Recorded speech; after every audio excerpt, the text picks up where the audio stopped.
Today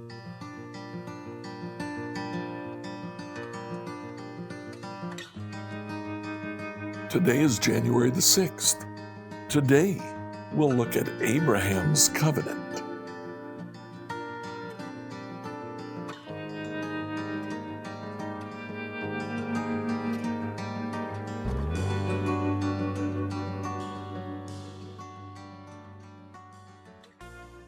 Our reading for today takes us from Genesis 12 to Genesis 15.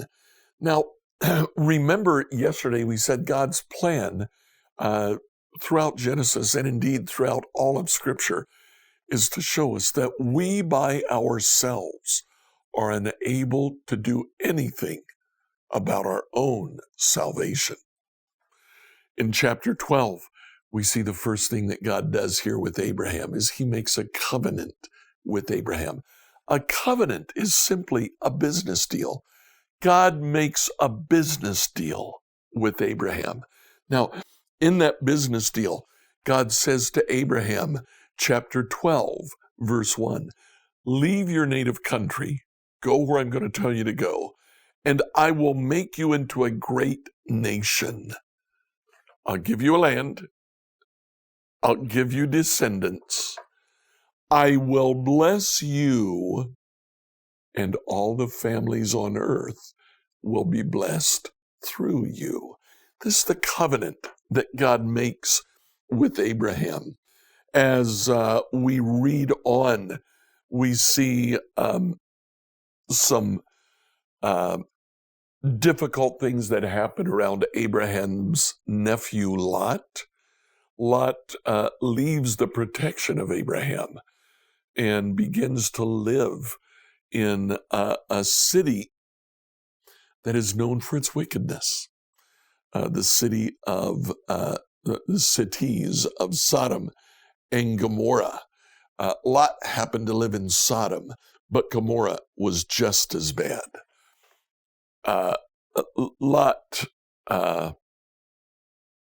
is captured by enemy kings. Abraham goes and rescues him.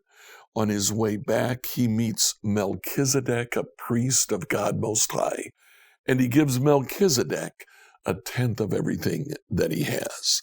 We come to chapter 15 and we have a second covenant.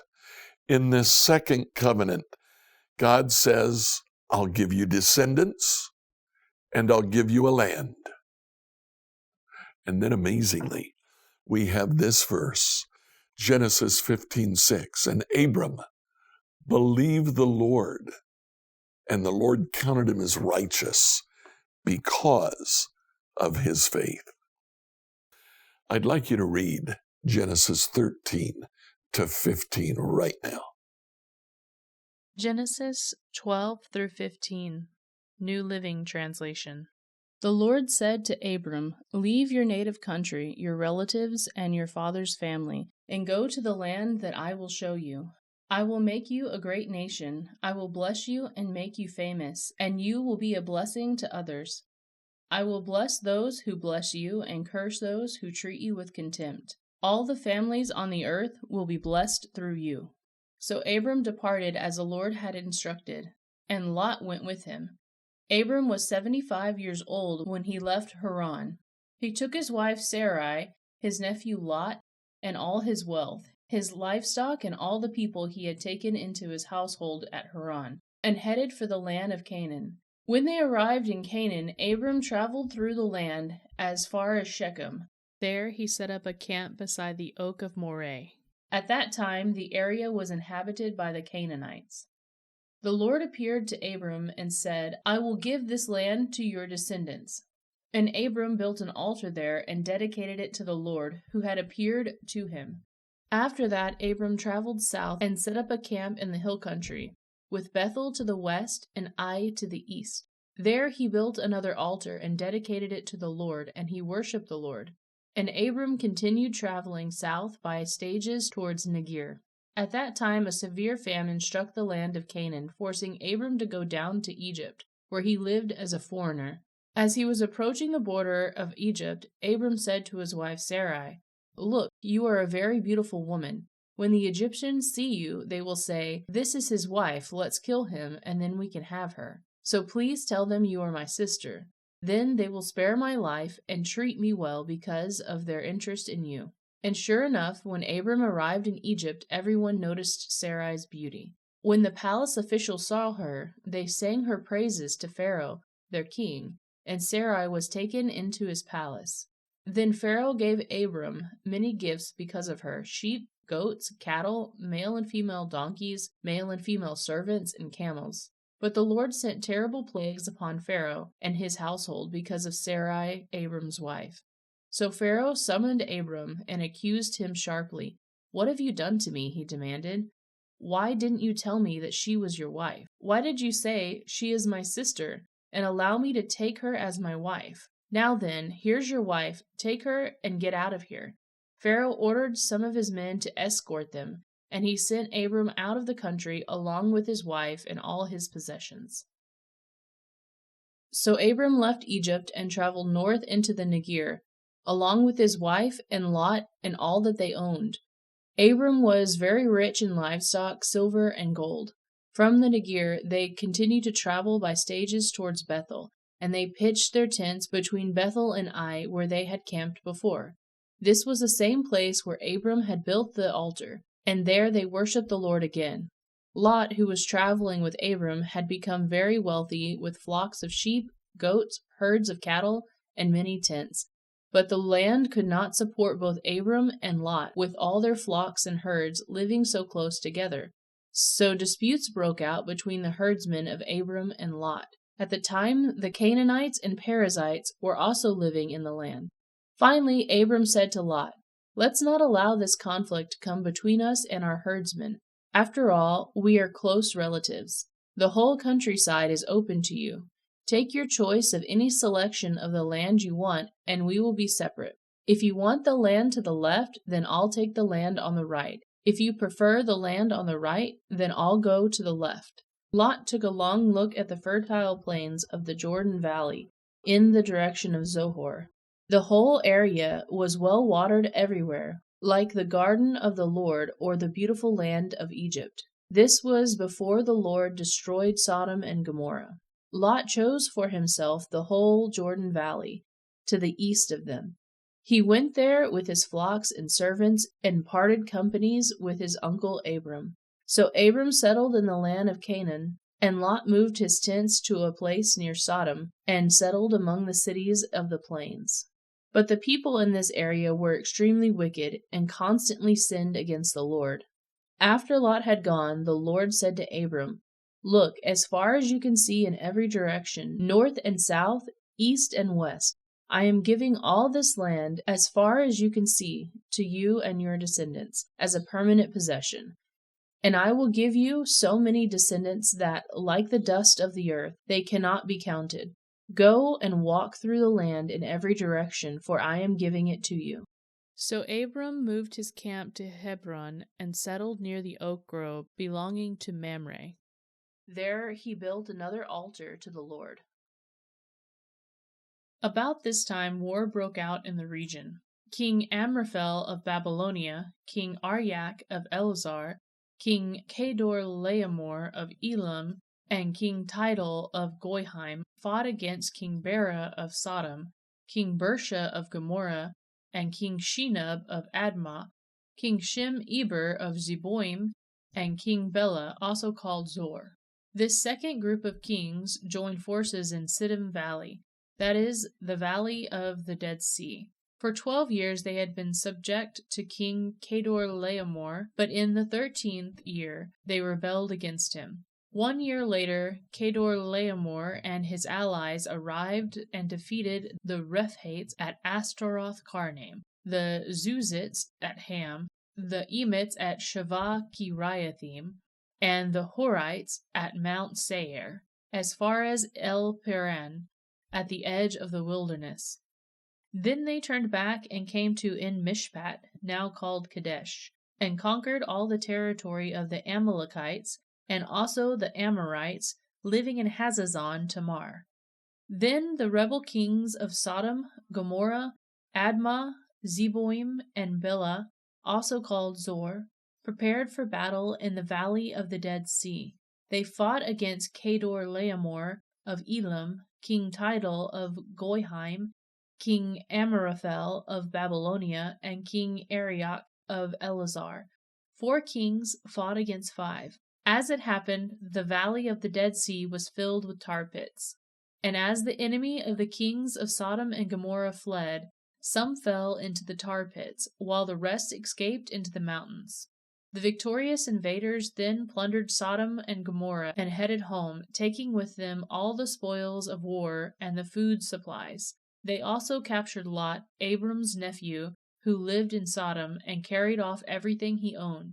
But one of Lot's men escaped and reported everything to Abram the Hebrew, who was living near the oak grove belonging to Mamre the Amorite. Mamre and his relatives Eshcol and Aner were Abram's allies. When Abram heard that his nephew Lot had been captured, he mobilized the 318 trained men who had been born into his household. Then he pursued Kedor-Laomer's army until he caught up with them at Dan. There he divided his men and attacked during the night. Kedor-Laomer's army fled, but Abram chased them as far as Hobar, north of Damascus. Abram recovered all the goods that had been taken, and he brought back his nephew Lot with his possessions and all the women and other captives. After Abram returned from his victory over Kedor-Laomer and all his allies, the king of Sodom went out and met him in the valley of Shalvah, that is, the king's valley. And Melchizedek, the king of Salem and the priest of God Most High, brought Abram some bread and wine. Melchizedek blessed Abram with this blessing. Blessed be Abram by God Most High, creator of heaven and earth. Blessed be God Most High, who has defeated your enemies for you.